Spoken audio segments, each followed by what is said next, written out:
시작하겠습니다. 자, 모처럼 강호를 주름잡는 선수들이 한 자리에 모였습니다. 2번 안녕하십니까, 최강호입니다. 단 하나의 정통 검찰 팟캐스트. 까불지 마세요 좀. 이게 곧 국회의원 되실 분이 왜 이러십니까? 아이고, 자, 4번 네, 김우겸입니다. 248 8번 황희수입니다. 둘을 곱하니까 8번 나왔어. 그러네.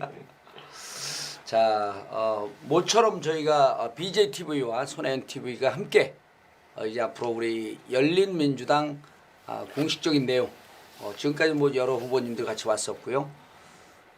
이제 우리가 좀 더 무게감 있게 그리고 우리의 정책을 혹은 우리의 입장을 알릴 때 BJTV와 손해은TV가 함께 방송한다는 점을 알려드리면서 자, 저는 열린민주당 최고위원 정봉주입니다.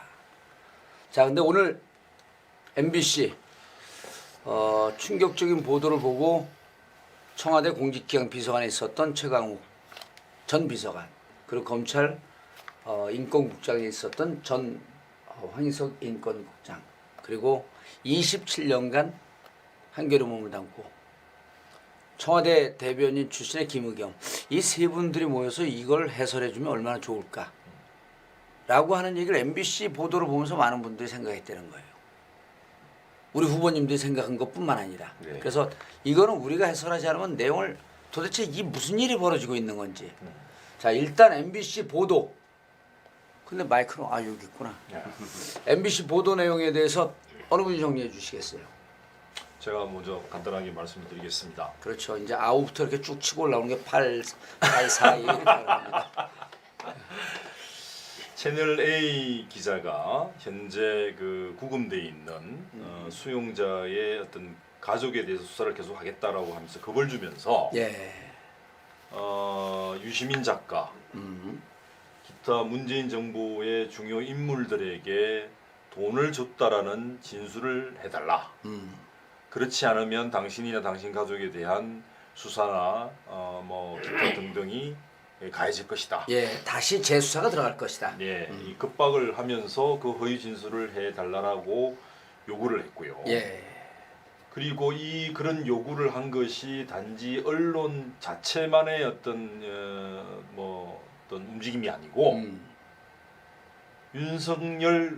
윤석열 검찰총장의 최측근이라는 사람이 예. 바로 뒤에 있다. 그리고 그 채널 A 기자들이 윤석열 총장의 최측근인 검사장과 통화한 내역을 직접 보여주고 통화 파일도 들려줬다. 그것이 오늘 보도의 핵심입니다. 예. 자, 그런데 현재 감옥에 들어가 있는 분 성함은 나왔나요? 이철. 네, 이철이라고 나왔고 최 후보님. 네. 그러면 자, 요거는 이제 사건을 보도를 본 분인데 이철이라고 하는 분이 신라젠 사건과 관련해서 현재 감옥에 있으면서 확정 판결 12년 받고 있고 그래서 그쪽으로 채널 A가 편지를 보냈다는 겁니다. 네. 그러니까 이철이라고 하는 분은 감옥에 있으니까 소통이 안 되니 이철 밖에 있는 이철을 도와주는 누군가에게 만나봐라 채널 A가. 그러면서 이제 여기서 이 사건이 조작되는 과정이 드러난 거 아니에요? 그렇게 볼 수 있겠죠. 예. 그러니까 지금 내용을 보시면 이미 형이 정해져서 이제 살고 있는 사람한테 더 가중된 가족들을 괴롭힐 것이라는 그 위험을 예고하면서 협박을 하는 거죠. 예. 그러면서 협박에서 벗어나려면 우리한테 협조해라. 협조해라. 협조를 해야 할 내용은 유시민 이사장, 그다음에 문재인 정부 청와대 인사들에게 돈을 줬다고 얘기해라. 그다음에 그 얘기를 들은 사람이 그 어마어마한 제안을 받고 너무 놀랐을 거 아니에요. 놀라죠. 고민도 많았을 예. 것이고. 그러니까 그거를 보증하기 위해서 내 뒤에는 윤석열의 최측근인 포털에다가 윤석열 띄고 최측근만 누르면 치면 쳐넣으면 나오는 사람이 도와주고 있다라고 하면서 그 사람과 실제 대화한 내용이다라고 하면서 녹취록을 제시한 것이죠. 그 녹취록도 들려줬다는 거 아니에요? 예, 그거를 다 읽어줬다는 거죠. 자, 이게 뭐 들으시는 분, 우리 시청자분들께서는 굉장히 놀라운 일이시겠지만 그간의 뭐 검찰의 행태를 익히 알아온 저희 3명의 후보들이 보기에는 그렇게까지 놀랄 일은 아닙니다. 하던 대로 해오던 수법을 하다가 꼬리가 길어지니까 밟힌 것이다. 예. 믿겠습니다.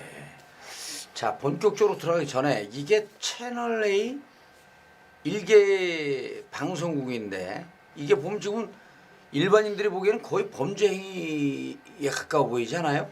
네, 우리 최광호 후보께서는 놀랄 일이 아니라고 하는데 저는 그렇지 놀란 않습니다. 일인데요. 예. 이 천지가 뒤집어질 일입니다. 그렇죠. 제가 기자 생활 27, 8년 동안 그 중에서도 검찰도 꽤 나간 출입을 했는데 예.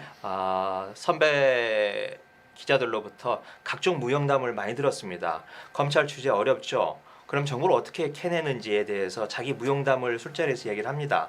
뭐 쓰레기통을 뒤지는 건 기본이고요. 예. 뭐 집 앞에서 뻗치기를 하기도 하고 제가 들었던 가장 놀라운 수법 중에 하나는 검사의 약점을 잡아서 그걸 넌지시 이야기를 하고 대신 기사를 몇 곡지 얻는 방식. 네, 아하. 그런 이야기까지 들어봤습니다만은 징역 12년이 확정된 피의자에게 얼마나 궁박한 처지겠습니까? 예. 이분 아마 나이가 연세가 60이 넘으신 분일 텐데 12년을 징역 속에서 산다는 것, 예. 그리고 자기 가족도 또 구속이 될 수 있다는 점, 또 가족들이 먹고 살 수 있는 재산까지 추징될 수 있다라고 하는 협박을 자신에게 하면서 해올 때 얼마나 공포에 휩싸였겠어요. 그 점을 기자가 들이대면서 나에게 협조해라. 그것도 이 이철이란 분이 누구에게 돈을 줬다라고 하는 구체적인 증거도 없이 그냥 무조건 잡아놓고 싶은 유시민 예. 전 장관을 이야기를 하면서 이 사람에게 돈을 줬다라고 이게 진술을 하라. 허위 증언을 하라라는 사실 공갈 협박이나 마찬가지 아니겠습니까? 아니 언론사 관계자가 그래서 제가 여하튼 제가 본 이런 적이 이야기를 비슷한 이야기를 본 적이 없죠. 본 적도 없고 들은 적도 없고 유사한 사례도 제가 본 적이 없습니다. 그래서 MC 취재가 맞고 이 보도가 사실이라면 이건 대한민국 언론 역사에서 가장 경악스러운 사건이다 이렇게 예. 생각합니다. 자, 그 황 후보님 네. 이게 언론사가 자발적으로 지금 했다고 이게 볼 수가 있겠어요? 저희들은 사실 누가 출발을 먼저 출발했는가의 문제일 뿐이지 그건 지금 모르지만. 문제일 뿐이지 서로 공생관계가 분명히 있다. 예. 그 아까 보도 내용 중에 보면 서로에게 좋다라는 검사의 말이 나옵니다. 예. 언론에게도 좋고 검찰에도 좋다. 검찰에게도 좋다. 이 얘기를 합니다. 아 그리고 기자가 유시민 치면 좋아할 것이고 이런 표현이 나와요? 네네.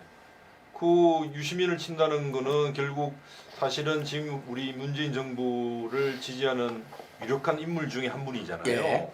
그러니까 사실은 작년에 조국 전 장관을 수사해서 정치적으로 굉장히 어떤 타격을 가한 측면이 있고요. 그 나머지 또 큰 한 주축을 이루고 계신 분이 유시민 전 장관인데 예. 작년에도 계속 뭐 계좌를 튼다라는 얘기들이 많이 있었잖아요. 결국 뭐 그게 신통치 않게 뭐 결과가 나오지 않으니 이게 언론과 검찰이 뭔가 한 통속이 되어서 유시민 장관에게 마치 검은 돈이 흘러가는 듯한 진술을 해라. 일부러 만들기 예. 위한 그런 작업의 일종이 아니었겠는가. 예. 그렇게 좀 추측을 할 수밖에 없습니다. 그래서 예, 제가 예. 한 말씀 좀 덧붙이고 싶은 건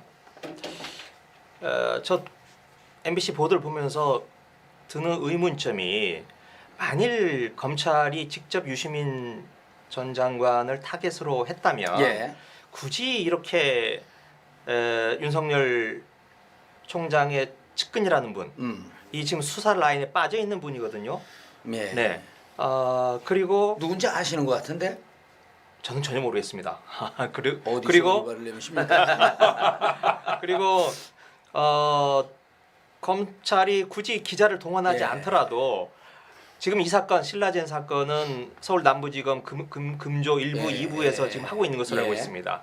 신라젠을 담당하는 검사가 직접 이철을 불러서 조사를 하면 되는 거죠. 그렇죠. 그런데 그 실제 관계가 있었다고 실제 한다면 관계가 있었다면 그런데 신라젠과 이철이라는 분은 사실 관계가 끊어진 지가 오래됩니다. 이철이 대표하는 그 VIK라고 하는 밸류 인베스트먼트 코리아. 코리아라고 하는 회사가 잠시 이 신라젠이라고 하는 회사의 주식을 보유하고 있다가 이미 관계가 끊어진 거예요. 예. 그래서 신라젠을 수사하고 있는 금조 1부, 2부가 사실 이철 씨를 불러서 조사할 권한이 없는 거죠. 네.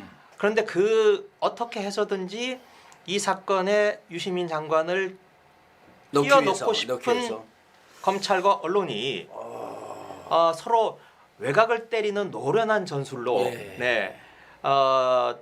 먼저 기자로 하여금 이 궁박한 처지에 있는 이철에게 압박을 넣고 그럼 이철이 사실 징역 12년을 살고 가족도 몰리고 재산도 뺏기게 된 사람이라면 어쩌면 없는 사실이라도 지어내서 말하고 싶은 그런 욕심이 생기지 않겠습니까? 처지죠 지금. 그렇죠. 그걸 끄집어내서 아무리 날조된 거라도 나중에 보면 그런 말이 나오죠. 우선 반응을 언론에서 한번 때려봐.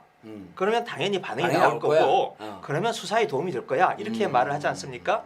그러면 거짓말이라도 끄집어내면 또 세상이 시끌벅적해질 테고 그때 되면 수사 권한이 없는 금조 1부, 2부가 이 관련인을 만들어서라도 이철 씨를 다시 소환을 할 수 있는 근거를 만들어가는 이 사전 단계를 언론과 검찰이 지금 서로 만들어가고 있는 게 아닌가 이런 생각이 들어요. 제가 최 의원님 이게 이제 보통 보게 되면 검찰이 수사를 하다가 사회적 분위기를 조성하고 좀 유리한 정보로 끌고 가기 위해서 이 수사 내용을 슬금슬금 흘리면서 기자들이 기사를 쓰게 하는 경우가 왕왕 있단 말이에요. 그렇죠. 또 이제 여기 세 분 다 국회의원 되시면 국회의원 되고 언론에서 쑥 가져와서 이거 내가 이 꼭지를 못 다니 여러분들이 좀 의원들이 주장을 해주면 내 기사 쓰겠다.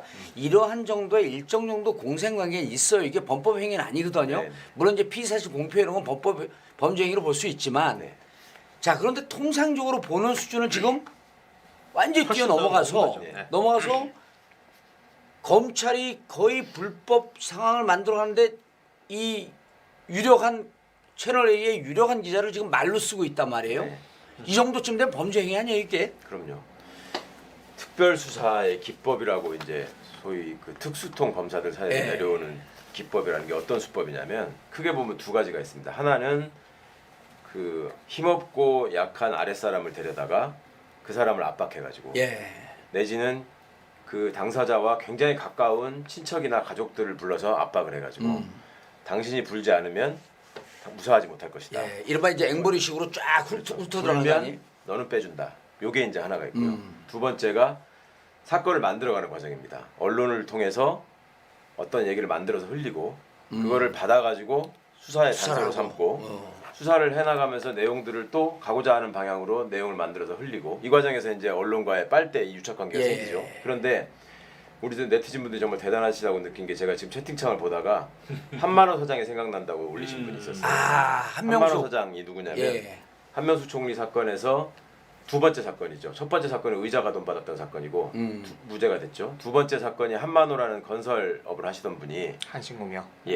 한신건영. 선수들이 참 한만호 한명숙 총리에게 정치자금으로 뇌물로 수억 원을 줬다가 줬다고 진술했다가 법정에서 이제 1심 공판 기일에서 부인을 한 거죠.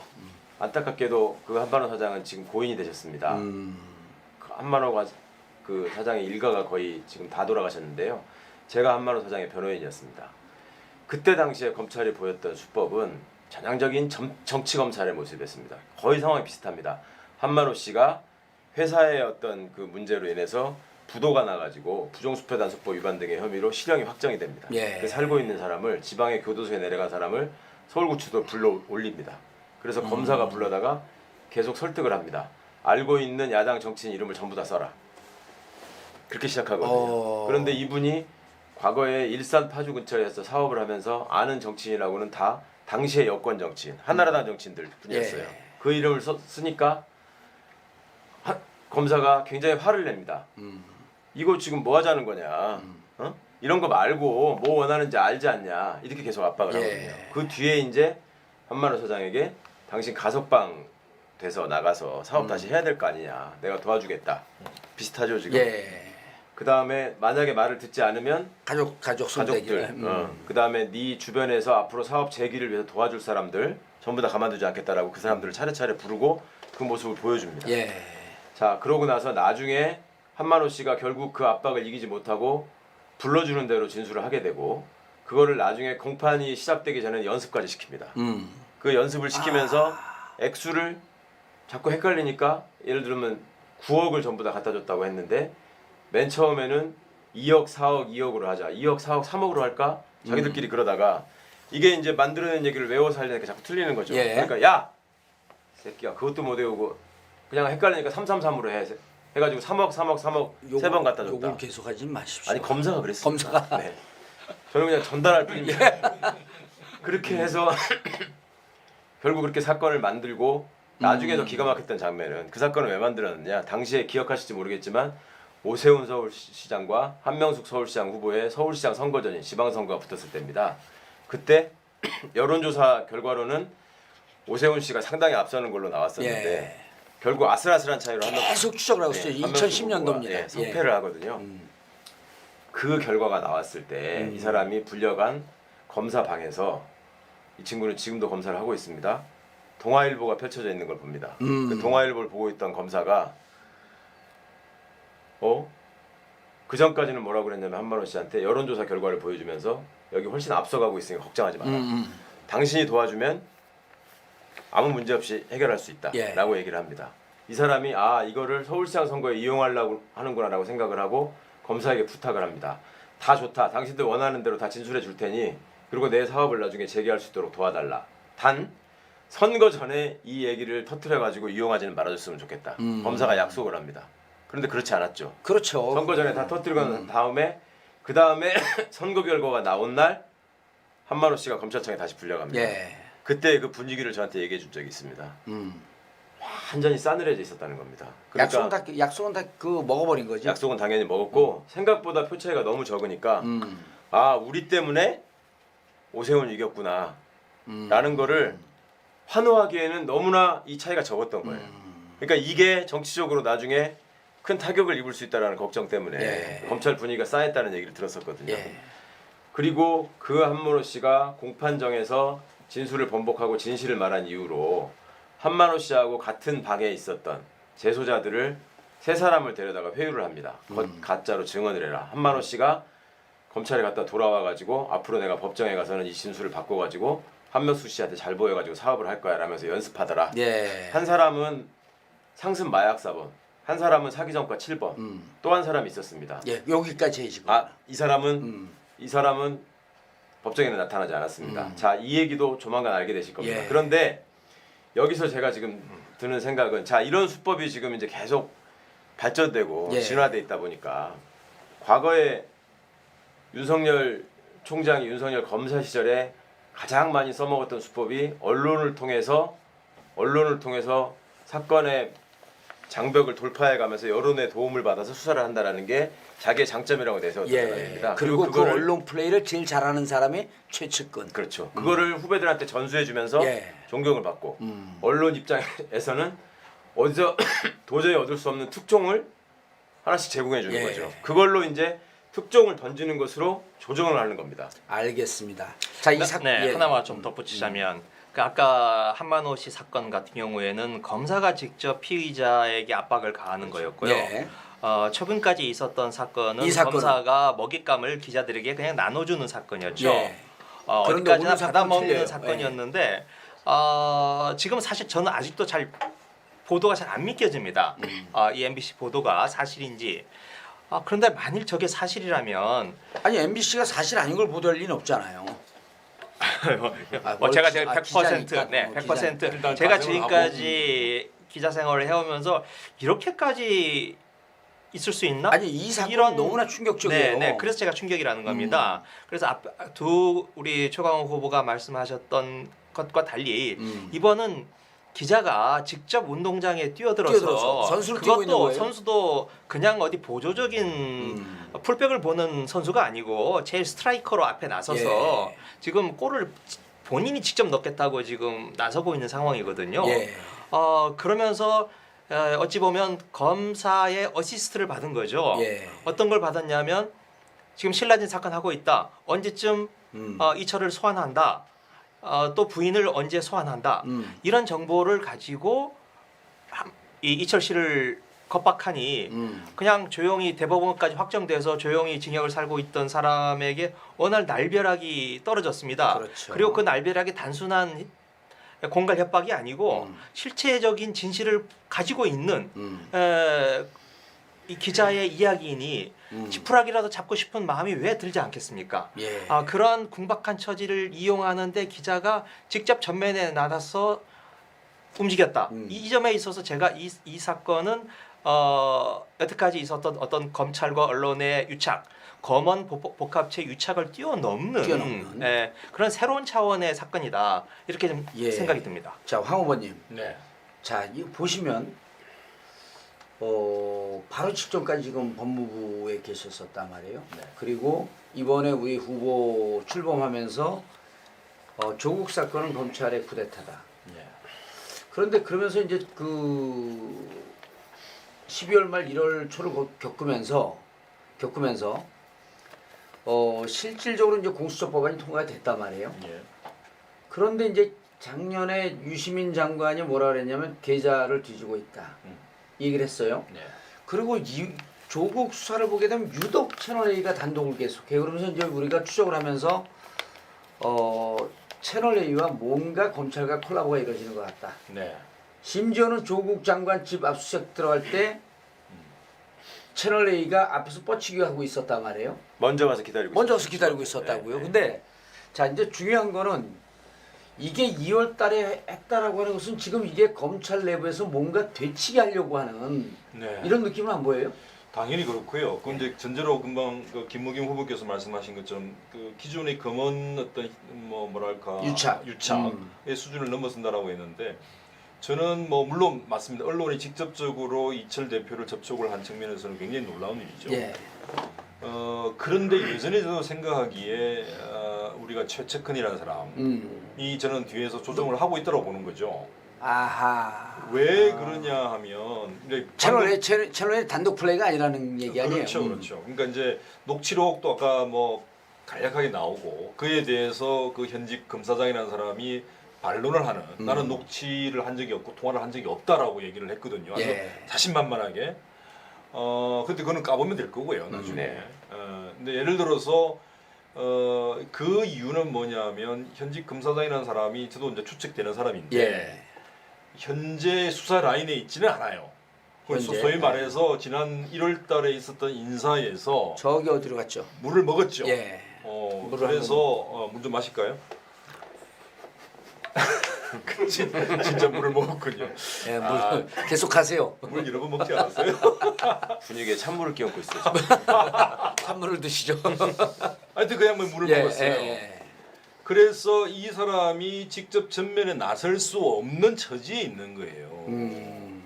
그러나 역시 프로젝터 아니에요? 그러니까 본인이 직접 나서기는 어렵고 그 다음에 본인의 라인에 있지 않은 검사를 내세울 수도 없는 거고 그러니 결국은 이철 대표를 접촉할 수 있는 사람은 자신이 할 수 없고 자신이 컨트롤하는 검사가 될 수가 없으니까 결국 이제까지 계속 자기들하고 협업을 하고 있었던, 있던 이 채널 A 기자를 전면에 내세워서 이런 식으로 협박을 해봐라. 그리고 이 사람에 대해서 언제 소환할 계획이니까 그런 걸 가지고 가족에 대해서 압박을 해라.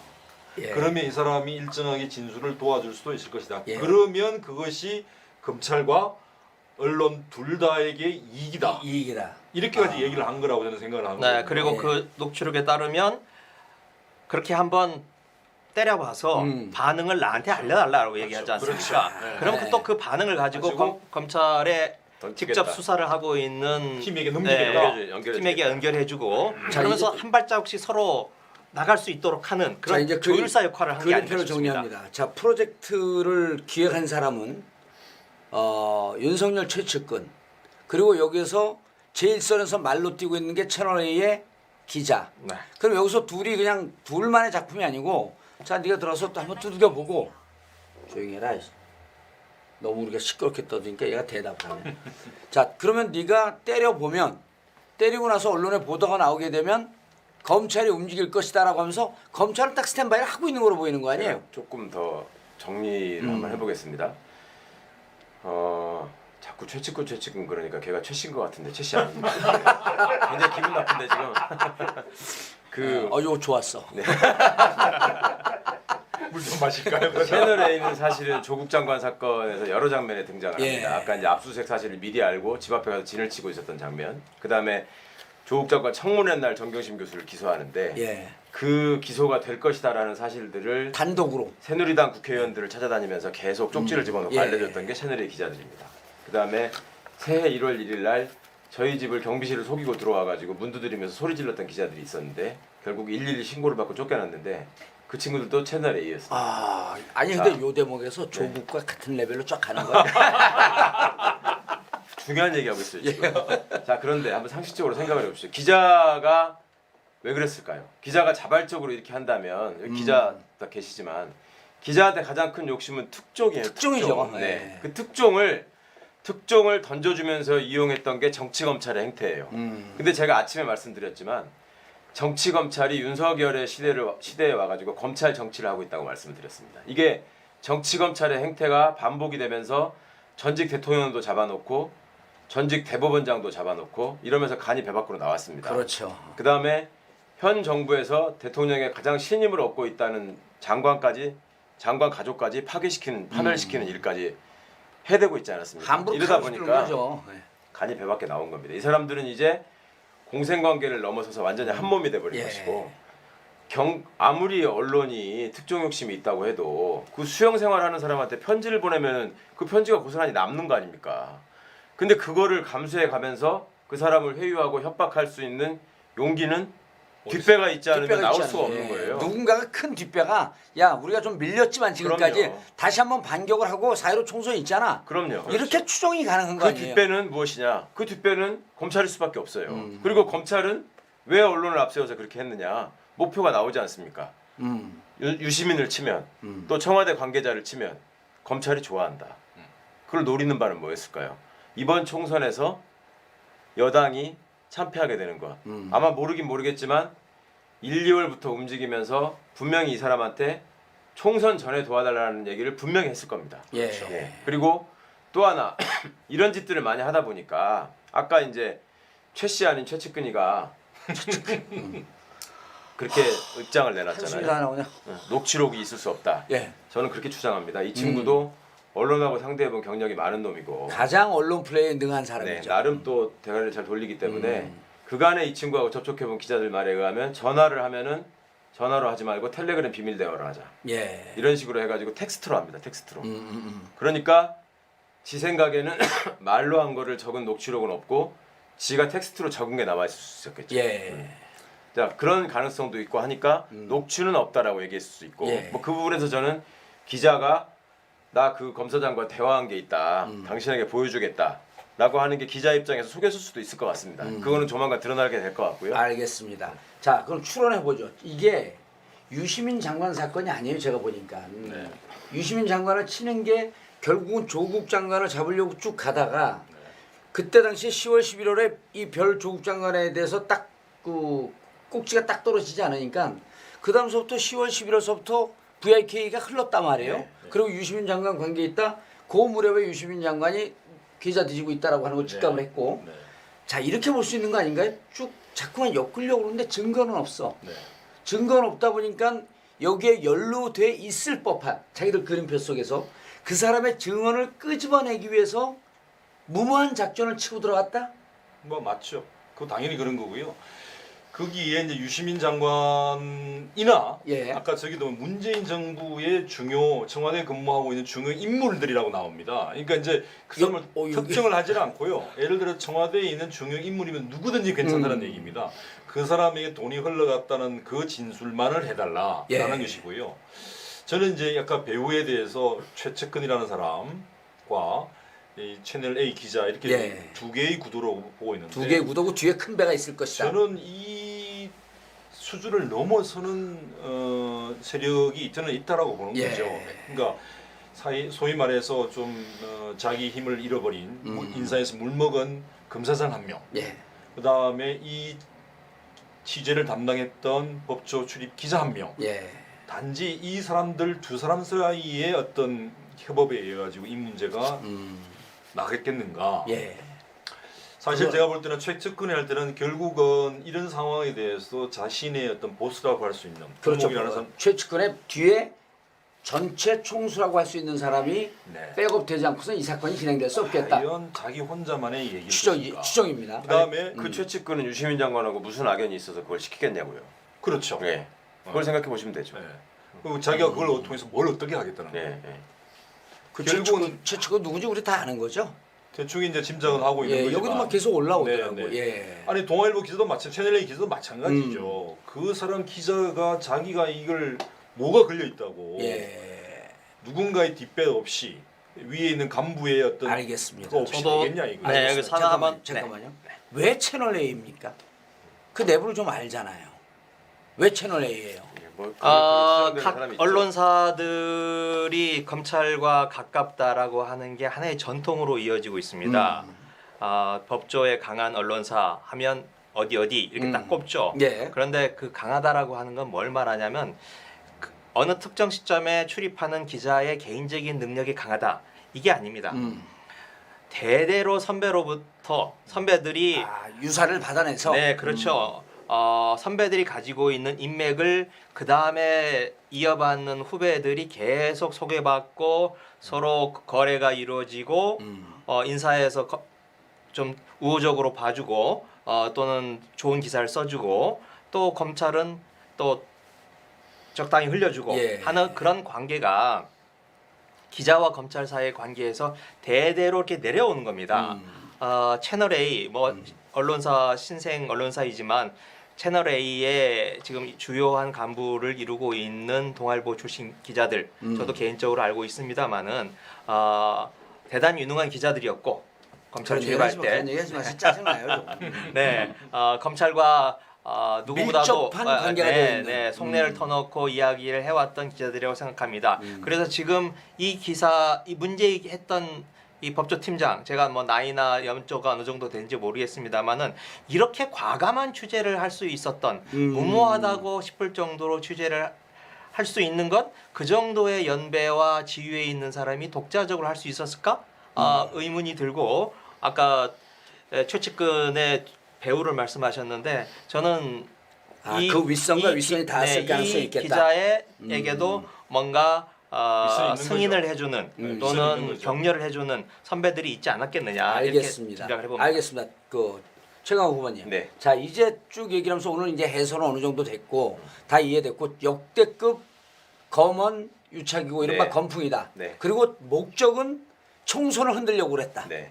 그 총선에서 여당의 참패를 끌어내려고 했다라고 하는 점에서 황인숙 변호사가 늘 주장하는 것은 쿠데타 2탄이 시작된 거거든요. 그렇습니다. 어떻게 보세요? 제가 이 길을 나서야 되겠다고 결심하게 된 계기를 그간의 몇몇 매체를 통해서 말씀을 드렸는데 검찰과 언론이 유착해서 벌이는 검찰 정치가 묵과할 수 있는 수준을 넘어섰다. 그리고 제가 사직의변이나 일종의 출사표에서 대통령님을 지키겠다고 말씀드린 이유를 여러분이 이제 곧 아시게 될 겁니다. 가깝게는 근거로 남아 있는 게 소위 울산 사건, 울산시장 선거 개입 사건이라는 예. 명칭으로 사건 하나를 조작하면서 그렇죠. 그 공소장에다가 대통령을 언급합니다. 여러 번 언급을 했죠.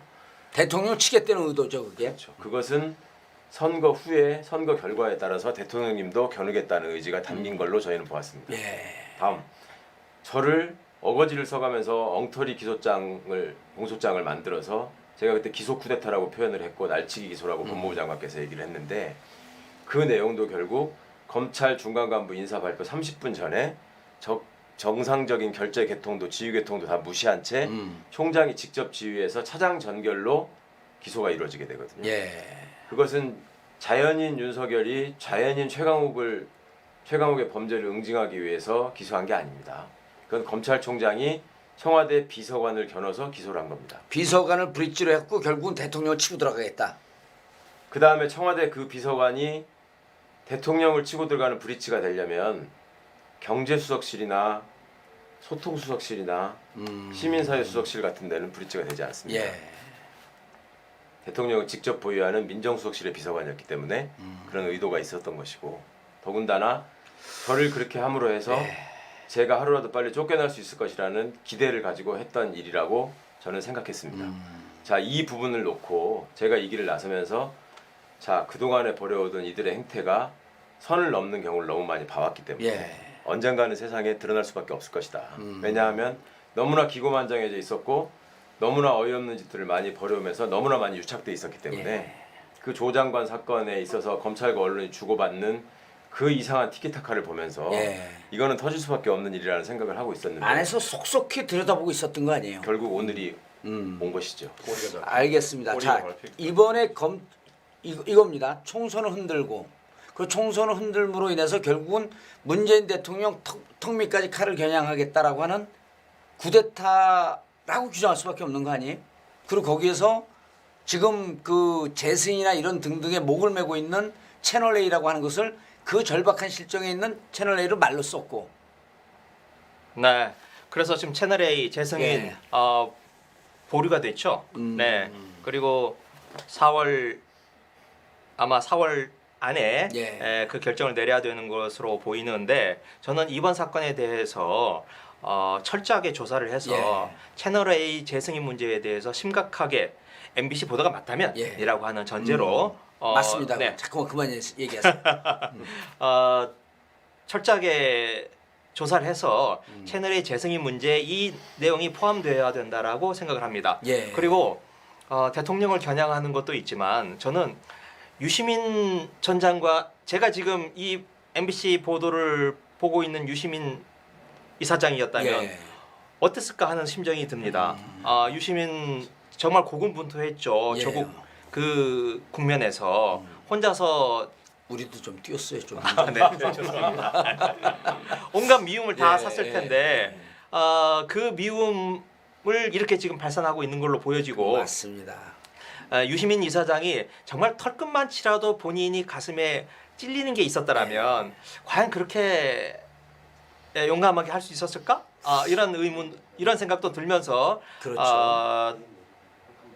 그런데도 불구하고 다시 검찰이 이 문제를 꺼냈다는 것, 언론이 다시 파고 들어갔다는 것, 그 집요함에 다시 한번 제가 놀라게 됩니다. 자, 유시민 장관은 그 친노의 정통이고 적통이란 말이에요. 요즘 뭐 이제 적자소자 논쟁에 우리가 이제 효자로 대응하고 있지만, 자, 유시민 장관을 침으로 인해서 결국 이 정권 그 턱밑까지 들어가겠다라고 하는 얘기를 이제 다시 한번 강조하는 거고, 자, 그러면 바로 이런 검언, 그다음 총선 흔들려고 하는 검풍 이런 것 때문에 우리 이 그 검찰 전문가, 언론 전문가가 열린민주당이 지금 모여 있는 거거든요. 여기에서 정말 이 국면에서 물론 다른 당도 더불어민주당이나 더불어시민당도 잘 싸우겠지만 이 대목에서 바로 이런 부분에 대해서 최고의 지금 검투사들이 모여 있는 거란 말이에요. 열린민주당의 입장 어떻게 싸울 것인가, 어떻게 이것을 뚫고 들어갈 것인가. 뭐 이제 이 오늘 MBC 보도 자체가 소위 말해서 이 사건 또는 이 사태의 전체를 다 샅샅이 다 보도한 것 같지는 않고요. 예. 조금 남겨두고 있는 것 같아요. 내일도 또 보도가 나오나요? 그럼? 뭔가 이제 대략적인 윤곽을 보여주신 것 같고요.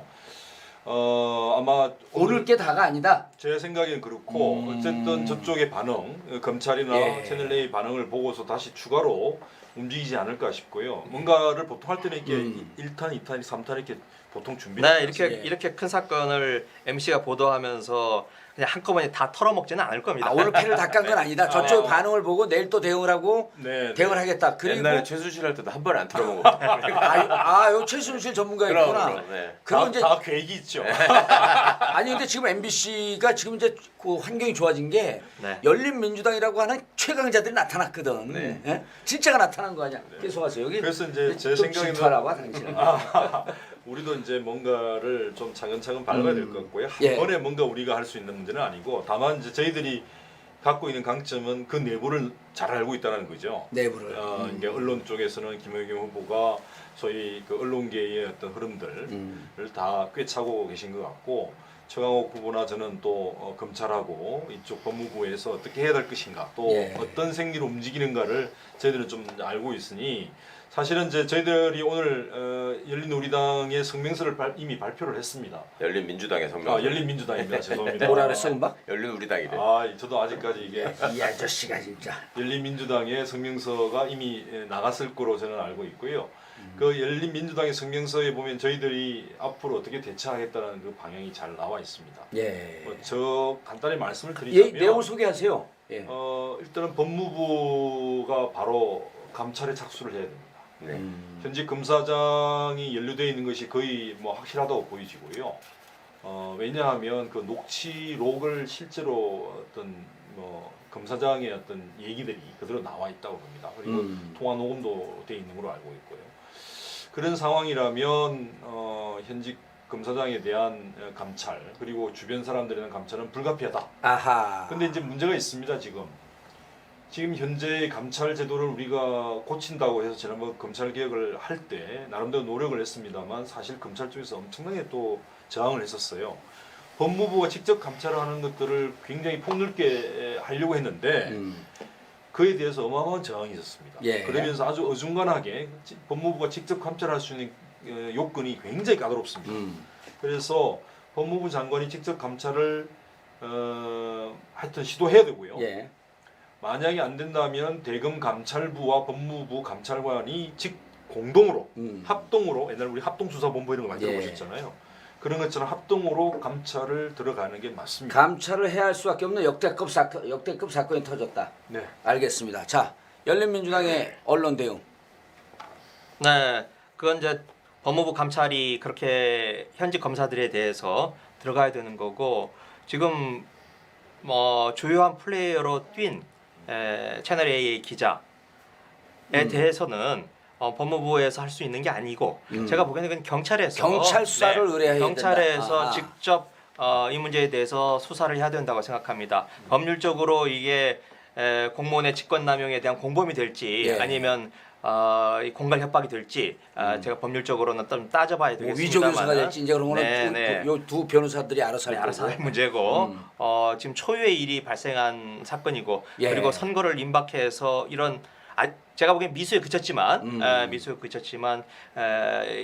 유사의 일에 이런 사건이 없었기 때문에 경찰이 샅샅이 조사를 해서 진상을 철저하게 규명해야 된다고 생각합니다. 그렇죠. 보도 나온 김에 나온 마당에 이것은 네. 무슨 고발 이런 게 없더라도 인지 사건으로 치고 들어가야 되는 네, 그리고 거 아니에요? 이미 채널 A가 이 담당 기자에 대해서 문제가 있다라고 하는 점을 인지를 했어요. 부분적으로 예, 인정을 부분적으로 했고. 인정하고 성명을 발표했습니다. 알겠습니다. 자, 채널 A는 틀림없이 이제 꼬르자리기를 시도할 거고요. 예. 검찰은 이상한 법률 용어를 들이밀면서 이제 법조 검찰 기자들을 총동원해서 이상한 논리와 변명을 퍼뜨릴 겁니다. 그거에 속지 않으시도록 저희가 그때그때마다 말씀을 드리겠습니다. 알겠습니다. 자, 오늘 아침에 좀 정리할 얘기가 있습니다. 검찰개혁과 관련한 저희 공약을 말씀드리면서 제가 백브리핑 자리에서 언론개혁이 뗄 수 없는 중요한 과제고 검찰개혁과 연동될 수밖에 없다는 말씀을 드린 겁니다. 그리고 내일 저희가 김의겸 후보님을 중심으로 해서 언론개혁 공약을 발표합니다. 저희들은 다 계획이 있습니다. 또 하나 이 문제를 보시면서 간과하지 말아야 될 일이 하나 있습니다. 이거는 단순히 어떤 유력 정치인이나 유력한 사람들이 근무하고 있는 청와대를 상대로 한 일만은 아닙니다. 이 과정에서 시민을 그냥 도구로 생각하면서 완전히 겁박하면서 한 가족을 또 한 번 이용하고 몰살시키려 하지 않습니까? 이 모습들이 우리가 이 검찰개혁과 언론개혁을 방치하고 손을 놓고 외면하게 된다면 이 모습들이 결국 우리 시민들 모두에게 우리 국민들 모두에게 자신의 모습으로 현실화될 수 있다는 문제 이것이 우리가 이번 선거에 임하는 가장 중요한 마음가짐이어야 하고 이것을 막기 위해서 이번 총선에서 어떤 세력이 승리해야 하는 것인지 그리고 이번 총선이 대통령을 지키고 우리 촛불 시민들의 뜻을 지켜내고 역사를 뒤로 돌리지 않고 역사적 사명을 완수하는 데 있어서 얼마나 중요한 선거인지를 이 사건을 통해서 다시 한번 되새기는 계기가 꼭 되셨으면 합니다. 자, 여러분 지금 우리가 오늘 보도된 MBC 사건에 대한 해설 그리고 열린민주당이 어떻게 대응을 해야 되는지 그리고 왜 열린민주당이 필요한지에 대해서 말씀을 나누고 있는데요. 저희가 한 가지 공지 말씀드리겠습니다. 많은 분들이 지금 열린민주당 후원하고 도와주고 계신데요. 첫 번째로는 지금 여러분들께 계속 문자가 가고 있습니다. 열린민주당 권리당원 가입해 주십사하는 부탁이고요. 홈페이지 들어오면 내용 자세히 있고요.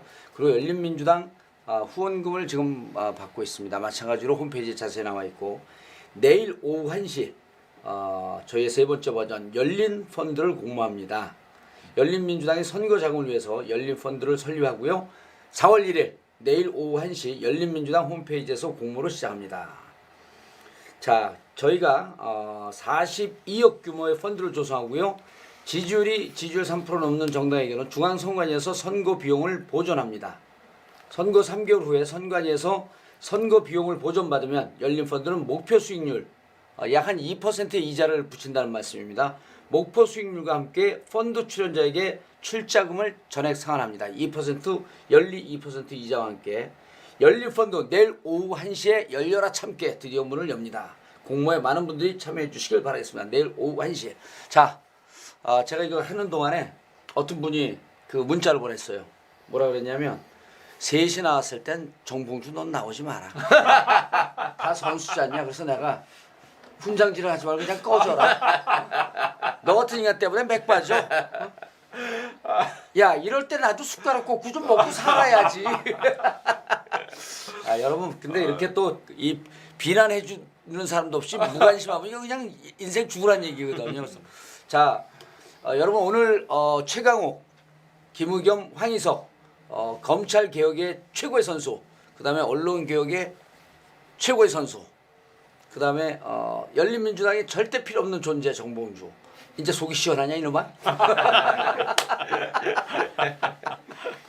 예, 그래서 오늘 왜 열린민주당이 필요하고 열린민주당이 정말 최강의 전투사들과 문재인 정부를 수호하기 위해서 대한민국 검찰개혁, 언론개혁을 위해서 왜 필요한지 어떤 역할을 할 것인지에 대해서 말씀 나눠봤습니다. 마지막으로 그냥 가면 또 섭섭해. 이거 광고했잖아. 네. 10초 멘트 기다려라. 기다려라. 한판 뜬다. 한판 뜬다. 아니 내가 시킨 대로 하면 어떻게 해. 시키는 잘해요. 자, 마지막 멘트 2번. 제대로 걸렸다. 조금만 더 기다려라. 4번. 이번 싸움 열린민주당만이 해낼 수 있습니다. 모범생이야. 예. 자, 열린민주당의 최강의 전사 248 함께했습니다. 감사합니다. 감사합니다. 고맙습니다.